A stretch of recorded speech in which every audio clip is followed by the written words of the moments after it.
सातवीं कक्षा, विषय हिंदी, सुलभ भारती, पाठ क्रमांक 5, बंदर का धंधा। नमस्कार विद्यार्थी मित्रों, आज हम हिंदी सुलभ भारती कक्षा 7वीं से 5वीं कविता बंदर का धंधा पढ़ेंगे। कविता शुरू करने से पहले हम कवि परिचय और कविता में आए कठिन शब्द देखेंगे।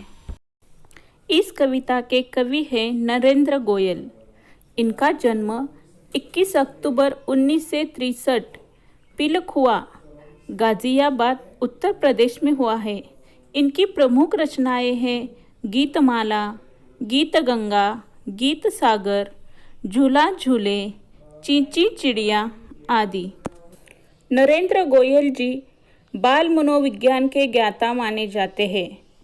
उन्होंने बाल उपयोगी बहुत सारी रचनाएं हिंदी जगत को दी है। प्रस्तुत कविता में नरेंद्र गोयल जी ने वनौषधियों द्वारा होने वाले पारंपरिक उपचारों और उसके प्रभावों पर हास्य के माध्यम से प्रकाश डाला है। हम इस कविता में आए कठिन शब्द देखेंगे। आला मतलब हृदय की धड़कन मापने वाला यंत्र, स्टेथोस्कोप। जुकाम मतलब सर्दी। गिलोय मतलब कड़वी बेल पत्ते जो दवा के काम आते हैं। शाम मतलब संध्या। कुंदन मतलब शुद्ध सोना। बुखार मतलब ताप, ज्वर। खांसी मतलब खांसने की क्रिया, यह एक बीमारी है। छूमंतर मतलब समाप्त होना, खत्म होना। इस कविता में क्या है? इस कविता के जरिए कवि क्या बताना चाहते हैं ये हम देखेंगे। अर्थात इस कविता में वनों द्वारा प्राप्त होने वाले जड़ी बूटियों के बारे में बताया गया है। जड़ी बूटियों के उपयोग से किन बीमारियों से छुटकारा मिल सकता है, इस बारे में बताया है। अब मैं आपको यह कविता सुनाती हूँ। हाथ लगा बंदर के एक दिन टूटा फूटा आला, झट बंदर ने पेड़ के नीचे कुर्सी में जला डाला। भालू आकर बोला मुझको खांसी और जुकाम। बंदर बोला तुलसी पत्ते पीपल की जड़ थाम। पानी में तुम इन्हें उबालो सुबह शाम को लेना। खांसी जब छूमंतर होए फीस तभी तुम देना। बिल्ली बोली मुझको आया 104 बुखार। मैं शिकार पर कैसे जाऊँ, जल्दी इसे उतार। बंदर बोला रोज गिलोय का 3 बार तुम पीना। कल से ही तुम डांस करोगी इना मीना डीना। तभी लोमड़ी आकर बोली चिकना सुंदर मुझे बनाओ। मैं ही दिखूं सबसे सुंदर ऐसी बूटी लाओ। बंदर बोला घी कुंवार तुम दोनों समय लगाओ। चमकेगा कुंदन सा चेहरा फीस मुझे दे जाओ। चल निकला बंदर का धंधा अब वह मौज मनाता। अच्छी अच्छी जड़ी बूटियाँ जंगल से वह लाता। अच्छी अच्छी जड़ी बूटियाँ जंगल से वह लाता। इस कविता में बंदर जो है एक डॉक्टर का रोल अदा कर रहा है। उसके पास अन्य पशु बीमार रूपी समस्या लेकर आ रहे हैं, जिसे डॉक्टर जड़ी बूटियों की दवा देकर बीमारी ठीक करने का वादा करते हैं। अब हम कविता का भावार्थ देखते हैं। हाथ लगा बंदर के एक दिन टूटा फूटा आला, झट बंदर ने पेड़ के नीचे कुर्सी में जल डाला। इसका अर्थ है एक दिन एक बंदर को टूटा फूटा आला मतलब टेथोस्कोप मिल जाता है।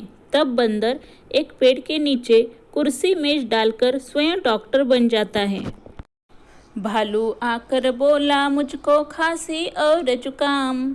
बंदर बोला तुलसी पत्ते पीपल की जड़ थाम। पानी में तुम इन्हें उबालो सुबह शाम को लेना।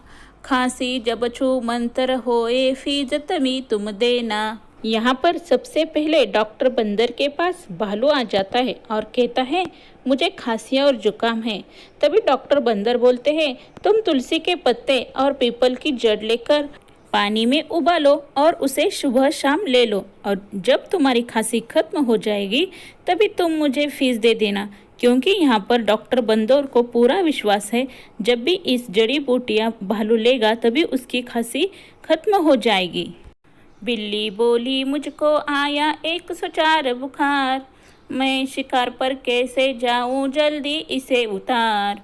बंदर बोला रस गिलोय का 3 बार तुम पीना, कल से ही तुम डांस करोगी ईना मीना डीना।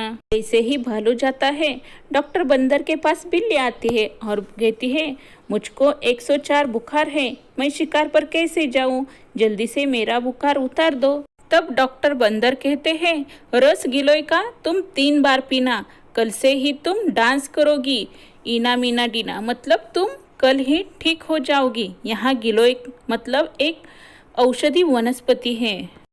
आगे देखते हैं। तभी लोमड़ी आकर बोली चिकना सुंदर मुझे बनाओ, मैं ही दिखूं सबसे सुंदर ऐसी बूटी लाओ। बंदर बोला घी कुंवार तुम दोनों समय लगाओ, चमकेगा कुंदन सा चेहरा फीस मुझे दे जाओ। बिल्ली के बाद डॉक्टर बंदर के पास लोमड़ी आ जाती है और कहती है चिकना सुंदर मुझे बनाओ, मैं ही दिखूं सबसे सुंदर ऐसी बूटी लाओ। तभी डॉक्टर बंदर बोलते हैं घी कुंवार मतलब एक औषधि वनस्पति है, उसे दोनों समय लगाओ, चमकेगा कुंदन सा चेहरा फीस मुझे दे जाओ। चल निकला बंदर का धंधा अब वह मौज मनाता, अच्छी अच्छी जड़ी बूटियां जंगल से वह लाता। इसी तरह डॉक्टर बंदर का बहुत अच्छा धंधा होता है और वो खुश होता है, मौज मनाता है। बाद में अच्छी अच्छी जड़ी बूटियां जंगल से लाता है और बीमार पशुओं का इलाज करता है। इस कविता से हमें सीख मिलती है वन औषधियों द्वारा होने वाले पारंपरिक उपचारों और उसके प्रभावों के बारे में हमें जानकारी होनी चाहिए और उसका हमें उपयोग भी करना चाहिए। आशा करती हूँ कि यह कविता आप लोगों को समझ में आई होंगी। बच्चों, इस कविता में आए कठिन शब्द आप अपने नोटबुक में लिख लो।